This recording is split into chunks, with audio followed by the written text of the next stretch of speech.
Hey, so this week I want you to think about how your health and how you approach your health in all aspects of your life.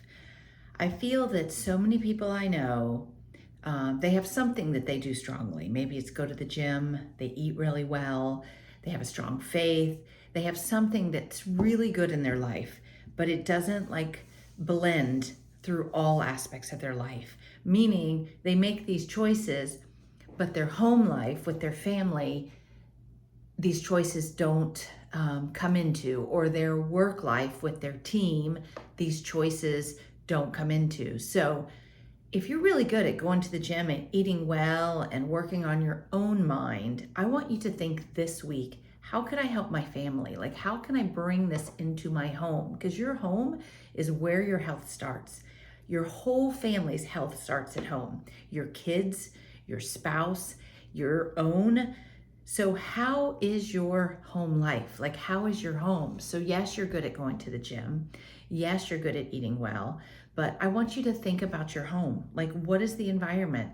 And there's so many things you can look at.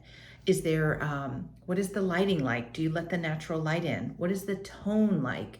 Do you have such a good attitude out in the world, but you get home and you're so good out there that you have nothing left at home? So your tone, your patience, you're irritated. Is your family getting the least of you? Like everything else is getting the best of you? Or is that the same way that your office may be? Like you're really good at going to the gym and starting your day and eating well and getting in God's word and praying and practicing gratitude. And then you get to your office and you're short with everyone and you have a bad attitude and you're irritated and you just aren't encouraging people or lifting people up. Like I want you to think about your whole life this week and how your choices could be better in all aspects, not just for yourself. That is your foundation. And I want you to remember that's really important. Most important, take care of your foundation, because we can't take care of anyone else if we're not taking care of our foundation. Meaning, moving your body, feeding it well, feeding your mind well, getting in the word, like take care of your foundation. But secondly, I want you to think about your approach, your mind, your perspective, and your attitude in all aspects, not just your foundation. So you think you've got that down. So now how are you approaching your family, your home, your office, your team? Like, are you taking that strong foundation and trying? I'm not saying it's easy, but thinking about it and approaching and going into that and having an open mind, a calmer tone, responding well, pausing when needed, encouraging others rather than finding everything they do wrong. I find a lot of us give so much out in the world that we get home and we got nothing left. And those are the people that matter most. So if your home doesn't have that tone, I want you to reevaluate. Like, what do you need to let go of so that you can have it? What do you need to let go of or shift in your mind so that you can come home with a good perspective, a better attitude? Everyone should be able to come home to your house and be relaxed. That's their safe place. That's where their health begins. Their peace of mind, their encouragement to want to go work out and take care of themselves. How are we learning of what we're eating, what we're putting in our body? It's our responsibility. It starts with us. It starts with us as the parent, as the mom. Like, that is a big job, but it's such an important job. And it's such a fulfilling job and an inspiring job to give that next generation and give your family that matters most the best of you.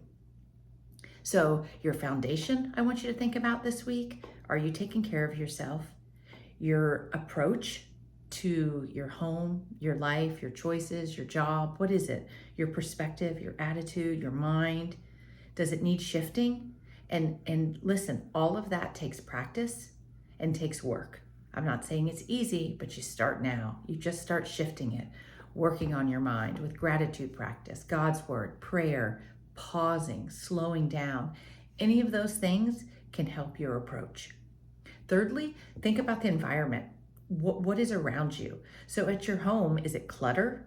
Again, is natural light coming in? Do you have fresh air? Are the colors, is it warm, inviting? Like, There's so many things in your environment, at your house and your office. Same thing. Like, do you have windows in your office? Do you get outside throughout the day? What do the walls look like? What do you have on the walls, home and office? Encouraging Bible verses, just encouraging quotes, like a picture of the sky rather than, something that's just doesn't do anything for you. There's so many ways, simple ways that you can improve the health of the environment of your home and your office. Even your office at home, it matters. Plants, light, is it organized? Do you know where your stuff is? All of that affects your health and it affects your mind. So I want you to think about all of that. Fourth, I want you to think about the small little habits that you do consistently, because we all have some. Because as we all know, the success of our health, of our day is found in our routine. And whether they're good habits or bad habits, what are they? Pay attention to what you do every single day. And a lot of times it's how we start our day. Do we start our day with immediately we just pick up our phone and start scrolling? Is that how we start our day? Do we start our day with just laying there snoozing for a few more minutes, 10 more minutes, 20 more minutes? Do we start our day just with the attitude of, ugh, here we go again? How do you start your day? It doesn't have to start like anybody else. Everyone talks about their morning routines. I talk about mine as well, but you need to create the morning routine that's good for you. But most importantly, make it things that fill you up with good stuff. There's so many options in the morning of what we can have good stuff. And you figure it out for you. What works for you, what you enjoy, what makes you feel good. Getting outside, sunshine first thing in the morning, fresh air first thing in the morning. 10 to 15 minute walk, whether it's around your yard, around your neighborhood, with your dog, in your house. Just moving, stretching, working out, of course. Full-blown workout is amazing. A big walk is great. Just stretching if you don't have time for anything else. Gratitude practice doesn't take long. A devotion that you read, just maybe sitting in silence, 5 to 10 minutes. Maybe you just enjoy having your coffee, sitting outside, listening to the birds. That's amazing. So figure out what works for you. But I want you to think about your daily choices, those small, consistent habits you do every single day, and shift them if they're not good. If you notice you're complaining more than you used to, if you notice that you're noticing everything that's going wrong with your team, your kids, your spouse, yourself, change it. Put sticky notes all over your mirror in the morning so that's the first thing you see. I promise you, you do the same thing over and over, you work a different muscle, you work a different habit, you create better habits by the small little things you do every day. So just be intentional about just today. Don't think about tomorrow or the next day or next week or next month. Today. That's how you start those small intentional habits that change your life. The things that have changed my life and made me healthier are the littlest of things I do every day. And I preach them all the time, but it is true. Getting up a little bit earlier, gratitude practice, spending time in God's Word, quiet time, just slowing down, getting outside, getting some fresh air, drinking electrolytes, drinking water before coffee. There's so many simple things that you can change daily. But I just want you to pay attention and get intentional.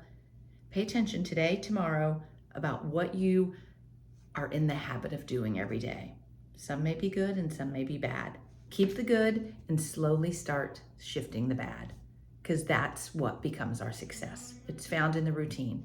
Fifth, I want to know what your ongoing support is. Like, what do you have in the future that's going to keep you accountable? Is it a friend, a person, a spouse, me?